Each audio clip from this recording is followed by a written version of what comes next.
Ok, bienvenue à tous et bienvenue sur le podcast Sport Santé Nutrition. Je m'appelle Médéric, je suis coach sportif et tous les dimanches je te permets d'augmenter tes performances et d'atteindre tes objectifs en te parlant de sport, de santé et aussi de nutrition. Aujourd'hui, on va s'attaquer à un sujet santé, notamment pour les sportifs qui ont besoin de réguler son horloge biologique. Voilà, donc je vais t'apprendre à réguler ton horloge biologique dans ce podcast. Je pense qu'il y a pas mal de choses que je vais t'apprendre, notamment sur comment fonctionne ton cerveau. Avant, j'ai une question pour toi. Est-ce que ça t'est déjà arrivé de te réveiller 5 minutes avant que ton réveil sonne? Voilà, t'es le matin, tu dois aller travailler et puis comme par hasard, tu te réveilles 5 minutes avant que ton réveil sonne. Ça veut dire que ton horloge biologique est bien réglée et qu'elle est bien adaptée à justement à tes rythmes de la journée, parce que l'horloge biologique permet de rythmer ta journée, c'est une sorte de dialogue en fait entre ton corps et ton cerveau pour rythmer tes journées. Par exemple, ton corps gargouille, ton ventre gargouille à midi et ça veut dire que tu dois manger. Ton corps te réveille sans réveil justement, 5 minutes avant ton réveil, ça veut dire que tu es bien réglé pour aller travailler, tu es réglé aux bonnes heures. Aussi, par exemple, quand la nuit tombe, tu commences à bâiller, etc. Tu commences à avoir envie de dormir, c'est un signal de ton corps pour te dire que tu dois aller te reposer. Tu vois, donc tout est rythmé comme ça, c'est ton cerveau qui envoie des ondes justement et qui permet de rythmer ta journée et que tu puisses faire les actions que tu as besoin dans ta journée. Donc ça s'explique en fait tout simplement grâce aux ondes que ton cerveau dégage et que ton cerveau reçoit. Parce que si tu veux, ton cerveau il fonctionne, c'est un peu comme une antenne radio si tu veux. Il reçoit des ondes de facteurs extérieurs, comme par exemple la lumière du jour pour aller te coucher, te lever, etc. Les sondes des autres êtres humains, les autres êtres humains et même les animaux envoient des ondes, donc ton cerveau, même si toi tu ne les vois pas, tu vas les capter. Et il y a aussi des appareils maintenant qui émettent des ondes, et donc ton cerveau, il analyse tout ça, et en fonction de ça, il va prendre des décisions et il va lui aussi émettre des ondes. Ok, donc il reçoit des ondes et après il émet des ondes pour adapter simplement son état à la situation. C'est-à-dire donc s'il est 3 heures du matin, il fait nuit, il reçoit des ondes, il a compris qu'il faisait nuit et du coup il adapte sa situation en te fatiguant pour que tu ailles dormir et pour qu'il puisse se reposer par exemple, tu vois. Donc il adapte et il émet des ondes.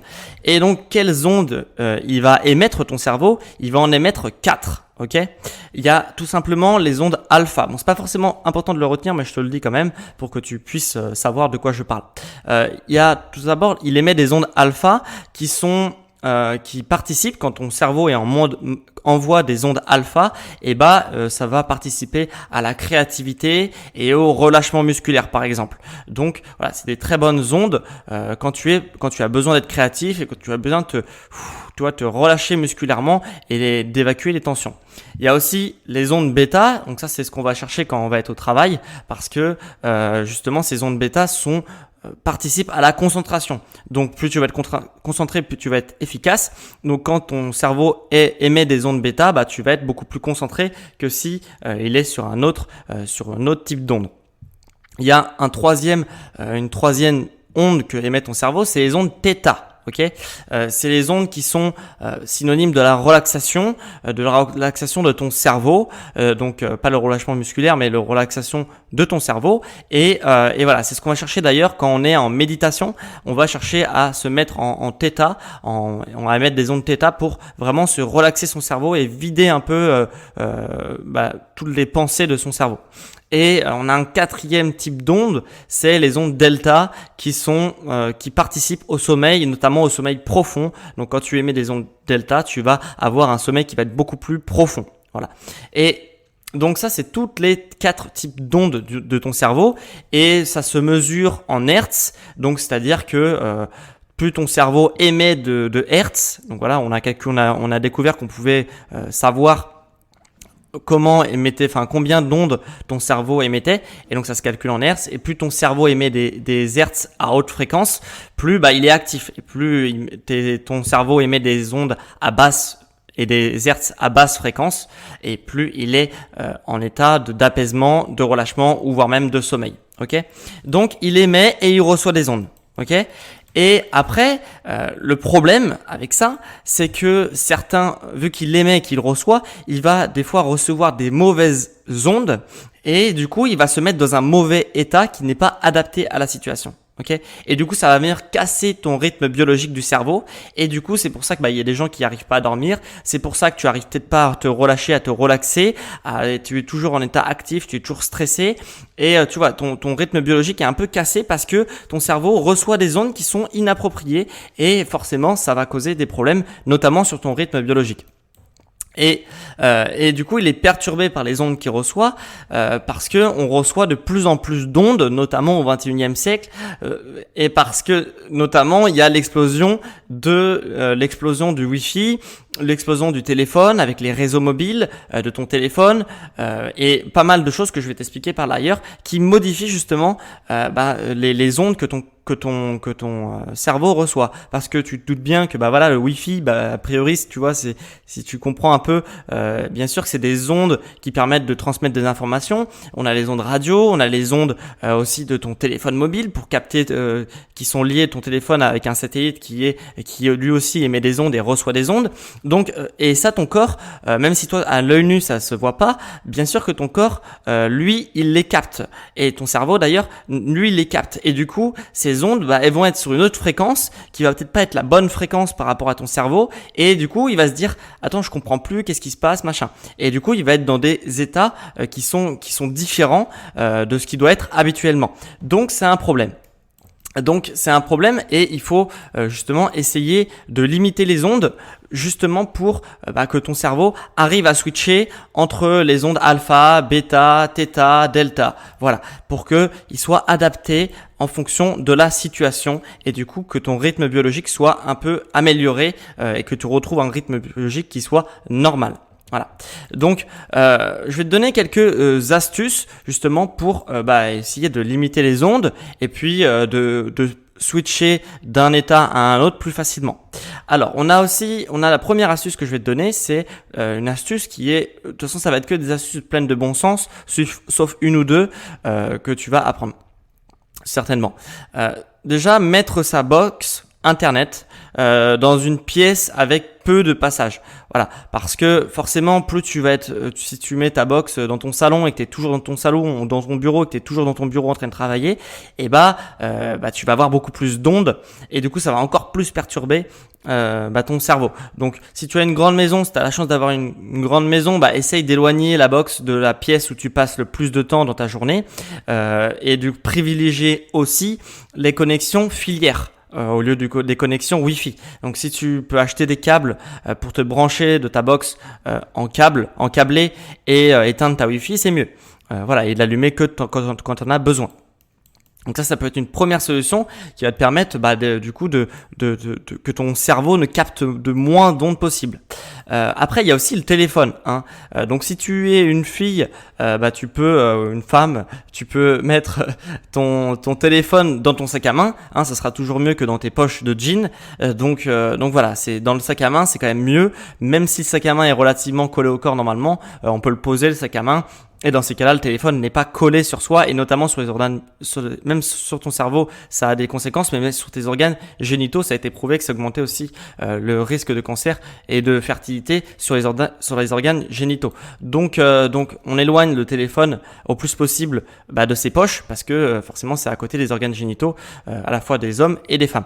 Donc voilà. Et pour les mecs qui n'ont pas de sac à main, moi ce que je fais, c'est que dès que j'arrive dans un endroit où je vais m'asseoir, où je vais être debout, et que j'ai un truc pour poser mon téléphone, je le pose mon téléphone sur la table. J'évite à tout prix, sauf quand je suis en train de marcher dans la rue où j'ai besoin d'avoir mon téléphone sur moi, mais j'évite à tout prix, dès que je suis posé à un endroit, hop, je sors mon téléphone, je le pose. Quitte à me le faire voler, je préfère ça, tu vois. Donc je le pose et je le mets devant moi. Donc voilà, ça c'est des trucs de bon sens, mais très important pour limiter les ondes que ton cerveau va capter à cause des téléphones portables. Notamment aussi pour les gens qui passent beaucoup de temps au téléphone, achète-toi un kit main libre et au lieu de téléphoner à l'oreille, parce que le kit main libre, voilà, ton téléphone il va être un peu plus loin, il va être dans ta main, et du coup ou même posé sur une table en kit main libre, et du coup tu auras beaucoup moins d'ondes que s'il est collé, et là tu as toute la puissance du réseau qui est collée directement à ton cerveau parce que tu le colles ton téléphone à l'oreille. Donc là, ça va vraiment, ça a été prouvé encore une fois que ça augmentait les risques de cancer, notamment le cancer du cerveau. Donc voilà, faut vraiment limiter les téléphones portables à l'oreille. Ça, c'est un kit Malice, ça coûte rien du tout, c'est hyper pratique. En plus, comme ça, tu as les mains libres, donc c'est hyper bénéfique. Franchement, faut vraiment que tu en aies un tout le temps sur toi pour limiter les ondes. Un autre truc qui va permettre à ton cerveau de passer en mode onde delta, les ondes du sommeil, c'est de mettre en mode avion ton téléphone la nuit. Comme ça, il va pas essayer de constamment de chercher du réseau, pas constamment essayer de passer des informations avec le Wi-Fi, et du coup, tes ondes vont être grandement diminuées, même si tu as une box chez toi, vont être grandement diminuées parce que si tu as ton téléphone sur ta table de chevet qui est proche de ton cerveau, ça va perturber ton cerveau, et justement, du coup, ton cerveau, tu vas peut-être faire des nuits blanches, tu vas avoir du mal à dormir parce que ton cerveau est en état de vigilance et n'arrive pas à passer en mode delta, synonyme du sommeil. Ok, donc on met en mode avion le téléphone la nuit, ça va t'aider à ton cerveau de permettre ça. On a aussi maintenant, on peut aussi programmer, je sais pas si tu sais, mais tu veux aussi programmer ta box pour qu'elle s'éteigne la nuit ou qu'elle éteigne le Wi-Fi la nuit. Voilà, il faut aller dans les paramètres de sa box et on peut programmer ça. Donc si ça t'intéresse, si t'as pas forcément besoin d'avoir du réseau pendant la nuit, ça peut être bien de programmer pour que le Wi-Fi se coupe pendant la nuit. Il y a plusieurs fournisseurs d'accès maintenant qui permettent ça, donc ça peut être une solution pour limiter ces ondes, notamment la nuit, parce que la nuit généralement on n'a pas besoin de travailler comme ça, donc on peut couper et programmer la box pour qu'elle se coupe à une certaine heure, pour qu'elle coupe le Wi-Fi passer une certaine heure. Voilà. Donc voilà pour les conseils pratiques. Il y a aussi éviter aussi le micro-ondes, voire donc l'éviter ou même le bannir si tu peux totalement le micro-ondes, parce que voilà, ça émet des ondes, même s'il y a un filtre anti-ondes, il y a quand même des ondes qui passent, et même ta nourriture va être avec des ondes, etc. Donc c'est pas ouf, et même ça détruit les micronutriments, les vitamines, donc c'est vraiment pas bon. Donc si tu peux les éviter ou les bannir, c'est parfait, parce que le micro-ondes, c'est vraiment à proscrire et d'éviter vraiment au maximum, même si je sais que c'est hyper pratique. Faut les éviter le micro-ondes au maximum. Et un dernier truc dont j'ai déjà parlé dans un podcast, donc je t'inviterai à le voir si tu l'as pas vu, c'est la respiration diaphragmatique. Ok, donc j'ai fait un podcast complet sur ce sujet. Si tu ne l'as pas vu, va le voir, comme ça tu vas savoir de quoi je parle. Mais les exercices de respiration diaphragmatique que tu dois réaliser après le sport permettront justement de faciliter le passage du cerveau, d'émettre des ondes alpha, donc les ondes alpha qui sont synonymes de relâchement musculaire. Et du coup, ces exercices de respiration diaphragmatique permettront de faire switcher ton cerveau en mode alpha et de relâcher musculairement tes muscles après ta séance de sport. Donc d'entamer les processus de régénération musculaire, de repos, etc. Donc juste après ta séance de sport, donc c'est hyper intéressant pour récupérer, gagner des heures de récupération, car ton cerveau, s'il est perturbé, il va mettre beaucoup plus de temps à passer en mode récupération. Donc là, la respiration diaphragmatique pourra permettre de passer plus rapidement en onde alpha pour se relâcher musculairement parlant.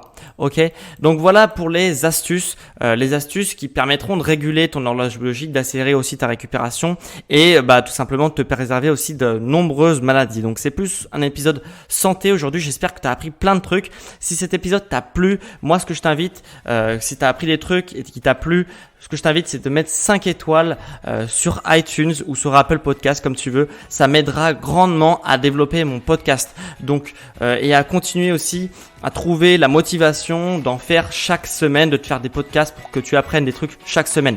Donc, merci aux sportifs intelligents qui prendront 5 secondes de leur temps pour m'aider et mettre une évaluation 5 étoiles sur iTunes. Donc, voilà, on en a fini pour ce podcast sur l'horloge biologique et sur les ondes du cerveau.